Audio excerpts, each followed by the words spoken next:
ലബ്ബൈക റസൂലല്ലാഹി വസഅദൈക്. ഒരു പ്രാവശ്യമല്ല, രണ്ടാമതും റസൂലുള്ളാഹി വിളിക്കുന്നു. ഫഖാല യാ മുആദ് ഇബ്നു ജബൽ ഖുൽതു ലബ്ബൈക യാ റസൂലല്ലാഹി വസഅദൈക്. ഫആദ الثالث. മൂന്നാമതും ഇതേ വിളിക്കുന്നു. ഫഖുൽതു ലബ്ബൈക റസൂലല്ലാഹി വസഅദൈക്. എന്താണ് റസൂലേ, 3 തവണ എന്നെ വിളിച്ചല്ലോ, എന്താണ് കാര്യം?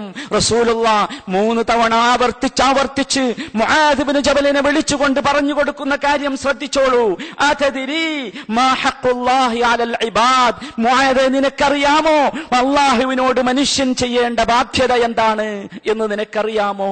ഈ സൗകര്യങ്ങളെല്ലാം, ഈ സന്നാഹങ്ങളെല്ലാം ചെയ്തു തന്ന പടച്ച റബ്ബിനോട് അടിമകൾ ചെയ്യേണ്ടത് എന്താണെന്ന് നിനക്കറിയാമോ? ഖുൽതു അല്ലാഹു വറസൂലുഹു അഅലം. ഞാൻ പറഞ്ഞു, അല്ലാഹുവും റസൂലിനുമാണല്ലോ ഏറ്റവും കൂടുതൽ അറിയുന്നവൻ. അല്ലാഹുവിന്റെ റസൂൽ പഠിപ്പിക്കുന്നു, ഹഖ്ഖുല്ലാഹി അലൽ ഇബാദ് അൻ യഅ്ബുദൂഹു വലാ യുശ്രികൂ ബിഹി ശൈആ. അടിമകൾ അല്ലാഹുവിനോട് ചെയ്യേണ്ട ബാധ്യത എന്താണെന്നോ? അൻ യഅ്ബുദൂഹു വലാ യുശ്രികൂ ബിഹി ശൈആ. ഒരു ചെറിയ ശിർക്ക് പോലും വരാതെ റബ്ബിനെ ആരാധിക്കുക എന്നതാണ്, അവനെ ആരാധിക്കുക എന്നതാണ്. സഹോദരാ, ചിന്തിക്കണം, ഗൗരവമുള്ള വിഷയമാണ്. നിങ്ങൾ ചിന്തിച്ചു നോക്കൂ സഹോദരങ്ങളെ, ഈ തരത്തിലുള്ള ഷിർക്കിന്റെ അംശങ്ങൾ വരാവുന്ന പ്രവർത്തനങ്ങൾ ചെയ്യാൻ തെളിവുകൾ തേടി നടക്കുന്ന മനുഷ്യന്മാരുടെ പട ഇനിയും അവസാനിച്ചിട്ടില്ല എന്ന് നാം മനസ്സിലാക്കണം.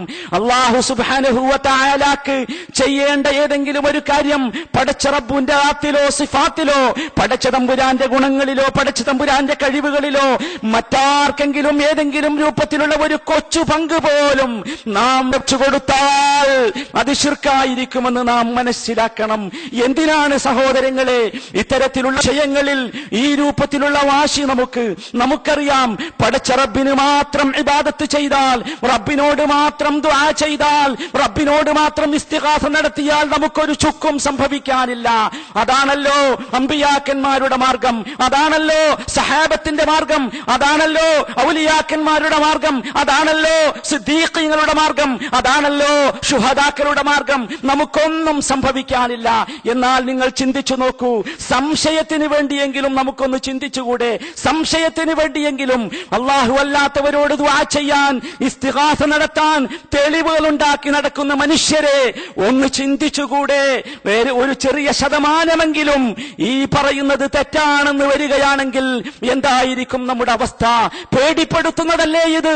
എന്തായിരിക്കും നമ്മുടെ അവസ്ഥ?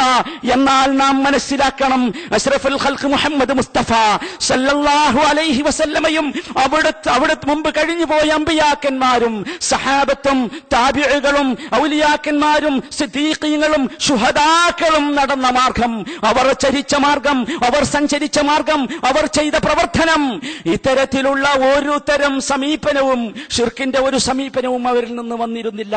നിങ്ങൾ ചിന്തിച്ചു നോക്കൂ, അല്ലാഹു അല്ലാത്തവരോട് ദുആ ചെയ്യാൻ അഊദു ബികലിമാത്തില്ലാഹി തമ്മാത്ത് എന്ന ഹദീസ് ഉദ്ധരിച്ചുകൊണ്ട് തെളിവുദ്ധരിക്കുന്ന മനുഷ്യന്മാർ ഓർക്കണം, ഒരു ചെറിയ ശതമാനമെങ്കിലും ഇത് അബദ്ധമാണെങ്കിൽ എന്തുമാത്രം ഭീകരമായ ഗർത്തത്തിലേക്കാണ് നാം പോവുക. നമ്മുടെ പ്രവർത്തനങ്ങൾ മുഴുവൻ നിഷ്ഫലമാകുമെന്നല്ലേ റബ്ബുൽ ഇസ്സത്ത് സുബ്ഹാനഹു വ തആല പഠിപ്പിച്ചത്? നമ്മുടെ പ്രവർത്തനങ്ങൾ മുഴുവൻ നിഷ്ഫലമാകുമെന്നല്ലേ നമ്മുടെ നേതാവ് മുഹമ്മദ് മുസ്തഫ സല്ലല്ലാഹു അലൈഹി വസല്ലമ പഠിപ്പിച്ചത്? അതുകൊണ്ട് സഹോദരങ്ങളെ, ഭയപ്പെടേണ്ട വിഷയം ഇവിടെയൊന്നും അവസാനിക്കുന്നില്ല. നിങ്ങൾ ഓർക്കുന്നുണ്ടോ, നാം നമ്മുടെ നേതാവിനെ കുറിച്ച് പറഞ്ഞില്ലേ, ഷഫീഉനാ റസൂലുള്ളാഹി സല്ലല്ലാഹു അലൈഹി വസല്ലം, നമുക്ക് ശഫാഅത്ത് നടത്തേണ്ട മുഹമ്മദ് മുസ്തഫ സല്ലല്ലാഹു അലൈഹി വസല്ലം, അദ്ദേഹത്തിന് ശഫാഅത്ത് കിട്ടിയ കഥ അദ്ദേഹം തന്നെ വിവരിക്കുന്നത് ഇമാം അഹ്മദ് അദ്ദേഹത്തിന്റെ മുസ്നദിൽ രേഖപ്പെടുത്തുന്നു. അൻ അബി മൂസ അൽ അശ്അരി റളിയല്ലാഹു തആല അൻഹു. ഇമാം തുർമുദിയും ഇമാം അഹ്മദ് മുദ്രിക് ഹദീസിൽ കാണാം, അൻ ഔഫ് ബിൻ മാലിക് അന്ന നബിയ സല്ലല്ലാഹു അലൈഹി വസല്ലം ഖാൽ അതാനി ആതിൻ മിൻ ഇൻദി റബ്ബി വഖയ്യറനി ബൈന അംറൈൻ. എന്റെ അടുത്തേക്ക് ഒരു ദൂതൻ റബ്ബിന്റെ അടുത്ത് നിന്ന് വന്നു, രണ്ട് കാര്യങ്ങളിൽ ഏതെങ്കിലും ഒന്ന് തിരഞ്ഞെടുക്കാൻ എന്നോട് ആവശ്യപ്പെട്ടു. ഖാൽ യദ്ഖുലു നിസ്ഫ ഉമ്മത്തി അൽ ജന്ന വബൈന അശ്ശഫാഅ. രണ്ട് കാര്യങ്ങൾ എന്നോട് പറഞ്ഞു, ഏതെങ്കിലും ഒന്ന് നിങ്ങൾക്ക് നൽകാം നബിയേ എന്ന് പറഞ്ഞു. ഒന്നാമത്തെ കാര്യം, നിന്റെ ഉമ്മത്തിൽ നിന്നുള്ള പകുതി ആളുകൾ സ്വർഗത്തിലേക്ക് പ്രവേശിക്കും. രണ്ടാമത്തെ കാര്യം, നിനക്ക് ശഫാഅത്തിന് അവകാശം തരാം. നോക്കണം സഹോദരാ, നബി സല്ലല്ലാഹു അലൈഹി വസല്ലമ പറയട്ടെ, ഫഖ്തർതു ശഫാഅ, എനിക്ക് ശഫാഅത്ത് തിരഞ്ഞെടുക്കാനാണ് തോന്നിയത്. എന്റെ ഉമ്മത്തിന് ഷഫാഅത്ത് കിട്ടുന്ന അവസരം ഞാൻ എന്തിന് ഉപയോഗിക്കാതിരിക്കണം? എന്റെ ഉമ്മത്തിന്റെ മുഴുവൻ ആളുകളെയും സ്വർഗത്തിൽ പ്രവേശിപ്പിക്കാൻ എനിക്ക് സാധിക്കുമല്ലോ അത് മുഖേന എന്നാണ് നമ്മുടെ നേതാവ്, നമ്മോട് സ്നേഹമുള്ള, ബഹുമാനമുള്ള, ആദരവുള്ള മുഹമ്മദ് മുസ്തഫ സല്ലല്ലാഹു അലൈഹി വസല്ലമ പഠിപ്പിച്ചത്. അങ്ങനെ ഷഫാഅത്ത് തിരഞ്ഞെടുത്ത അഷ്റഫുൽ ഖൽഖ് മുഹമ്മദ് മുസ്തഫ സല്ലല്ലാഹു അലൈഹി വസല്ലമയുടെ വാചകം ഇനി കേട്ടോ. വഹിയ, ആ ഷഫാഅത്ത് ആർക്കാണെന്നോ? ലിമൻ മാത മിൻ ഉമ്മതി ലാ യുശ്രികു ബില്ലാഹി ശൈആ, ലിമൻ മാത മിൻ ഉമ്മതി ലാ യുശ്രികു ബില്ലാഹി ശൈആ. എന്റെ ഉമ്മത്തിൽ നിന്ന് ശിർക്കിന്റെ ഒരു ചെറിയ അംശം പോലും വരാതെ മരണപ്പെട്ടവർക്കാണ് ഈ ഷഫാഅത്തെന്ന് മുഹമ്മദ് മുസ്തഫ. സഹോദര, ചിന്തിച്ചു നോക്കൂ, ഇത് വല്ല വാശിയും വേണോ?